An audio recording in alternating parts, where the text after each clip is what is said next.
नमस्कार, मैं हूं निखिल और आप देख रहे हैं हमारा स्पेशल वीडियो शो तारीख। दिसंबर का महीना, कपकपाती सर्द रातें, इंसान वाइब्रेशन मोड में चला जाता है। लेकिन उस साल इंसान सर्द रातों में तन कर खड़ा था और सरकारें थर थर काँप रही थीं। आज की तारीख में उस क्रांति की कहानी जिसने कई मुल्कों की सूरत और सीरत एक साथ बदल के रख दी। ये कहीं और नहीं बल्कि मिडल ईस्ट की बात है, जहां एक फल विक्रेता के शरीर पर लगी आग ने कई तानाशाही सरकारों के महल खाक कर दिए। उत्तरी अफ्रीका में एक छोटा सा देश है ट्यूनीशिया, जहां एक छोटा कस्बा है सिदी बुजीद नाम का। यहाँ एक फल बेचने वाला रहता था। उसका नाम था मोहम्मद बुआजीजी। 7 लोगों के परिवार का इकलौता कमाऊ शख्स। पिता की मौत की वजह से वो आगे की पढ़ाई नहीं कर पाया, लेकिन अपनी बहनों को खूब पढ़ाने का ख्वाब देखता था। लेकिन वहाँ खाने के हिलाले पड़े हुए थे। बुआजीजी के फल बिकते तो इनका पेट भरता, कभी कभी तो सरकारी अफसर उसका ठेला जब्त कर लेते।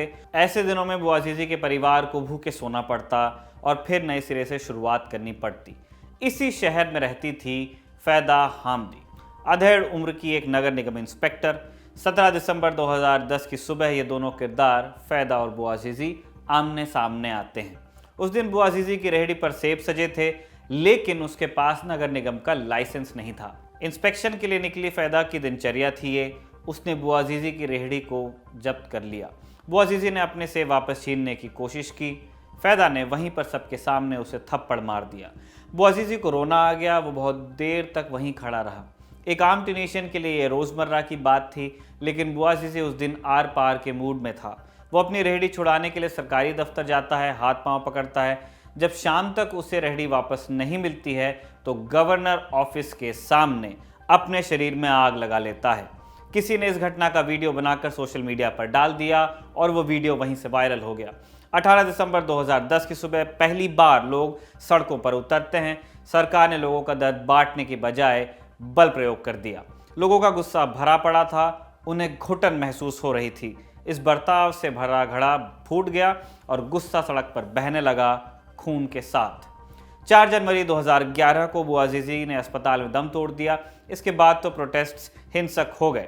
ट्यूनीशिया में बेन अली 23 साल से सरकार चला रहे थे।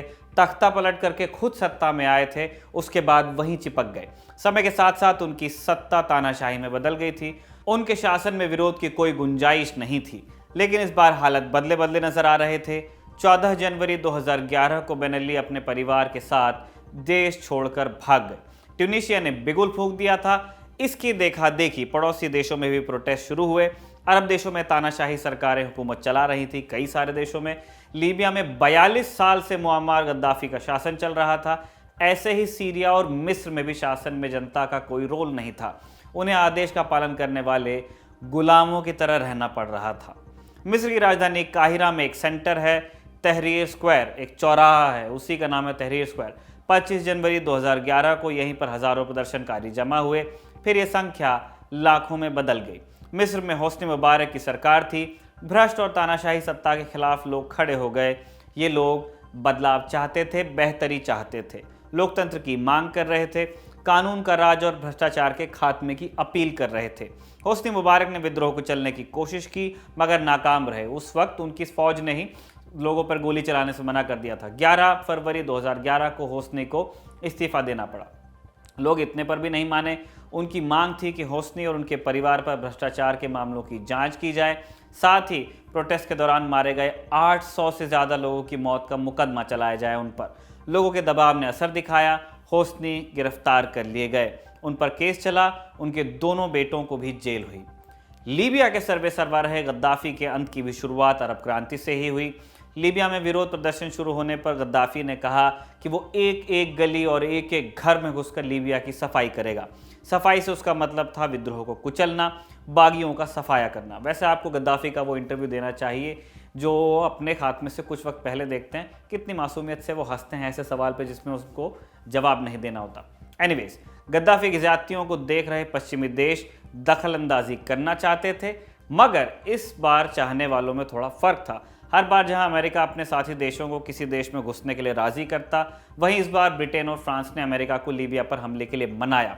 ये चमत्कार नतीजा था यूरोपियन उपनिवेशवाद का, माने यूरोपियन कोलोनियलिज्म, जिसका शिकार भारत भी रहा है। आप जानते हैं सीन ये था कि उत्तरी अफ्रीका में आज जहां लीबिया है वहां इटली की कॉलोनीज थी। 1934 में इटली ने 3 प्रांतों को मिलाकर एक बड़ी कॉलोनी बनाई और नाम रख दिया लीबिया। राजधानी बनाया गया त्रिपोली को। दूसरे विश्व युद्ध में मित्र देशों ने इटली को हराया तो 1943 से लेकर 1951 तक लीबिया के 3 प्रांतों में से 2 ब्रिटेन के कब्जे में रहे और एक फ्रांस के। अब आप समझ गए होंगे कि ब्रिटेन और फ्रांस की पहलकदमी की वजह कहां से आई थी। खैर, मार्च 2011 में नेटो ने लीबिया पर हमला कर दिया। 20 अक्टूबर 2011 को गद्दाफी को सरेआम पीट कर मार दिया गया। अरब स्प्रिंग की जद में सीरिया जैसे मुल्क भी आए जहां लंबे गृहयुद्ध के बाद भी सत्ता नहीं पलटी। लेबनान, कुवैत, मोरक्को जैसे देशों में नई सरकारें आईं। Oman, Sudan, Jordan, Algeria, Saudi Arab, Djibouti, Mauritania जैसे देशों में प्रोटेस्ट्स को दबा दिया गया। एक जिंदा देह पर लगी आग ने बहुतों के हौसले को अटूट बना दिया। लोगों ने अपने अधिकारों के लिए जान की बाजियां लगा दी। मगर क्या वैसा ही हुआ जैसा वो लोग चाहते थे? जवाब होगा नहीं। मिडल ईस्ट के कई देश सिविल वॉर की वजह से कतरा कतरा ढह रहे हैं। अभी भी वो फिर से उम्मीद की एक नई रोशनी की तलाश में हैं। हम उम्मीद करते हैं कि उन्हें वो रोशनी जल्द मिल जाए, उन्हें सुकून मिले वहाँ की जनता को। आज की तारीख में बस इतना ही। नई तारीख, नए किरदार और नई घटनाओं के साथ आपसे फिर मुलाकात होगी। तब तक के लिए नमस्ते।